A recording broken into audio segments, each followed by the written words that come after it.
కోడిగుడ్డు వెల్లుల్లి కారం అండి, చాలా బాగుంటుంది. ముందుగా 2 స్పూన్స్ ఆయిల్ వేసుకోవాలి.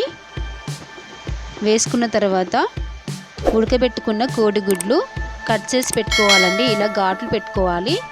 టేస్ట్ చాలా బాగుంటుంది ఫ్రెండ్స్. ఈ వెల్లుల్లి కారంతో ఎగ్గు ట్రై చేయండి ఫ్రెండ్స్ కంపల్సరీ. చాలా ఈజీ కూడా. 2 ఎండుమిర్చీలు వేసుకుంటున్నాను. కచాపచా చేసిన వెల్లిపాయ పేస్ట్ వేసుకుంటున్నాను. టేస్ట్ అయితే చాలా బాగుంటుంది. ఇలా ఆయిల్లో ఫ్రై చేయాలి. మంచి బ్రౌన్ కలర్ వచ్చే వరకు ఫ్రై చేసుకోవాలండి. అప్పుడే దీని టేస్ట్ చాలా బాగుంటుంది. ఇప్పుడు కొంచెం పసుపు వేసి కలుపుకోవాలి. అస్సలు మిస్ అవ్వకండి వీడియో. ఇప్పుడు 1 స్పూన్ కారం, రుచికి సరిపడా సాల్ట్ వేసి కలపాలి. ఫ్రెండ్స్ ఇలా చేస్తే మీకు కూడా నచ్చుతుంది. ఈ వెల్లుల్లి కారము చాలా బాగుంటుంది. జలుబైనా కూడా ఇలా చేసి పెట్టండి, ఈజీగా తినేస్తారు. ఇప్పుడు ఎగ్స్ వేసుకొని కలుపుకుందాం.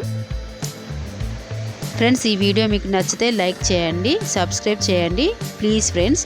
నా ఛానల్కి సపోర్ట్ చేయండి. వేడి వేడి అన్నంలో వేసుకుంటే చాలా బాగుంటుంది. రెడీ అండి వెల్లిపాయ కారం, చాలా ఈజీ. ట్రై చేయండి.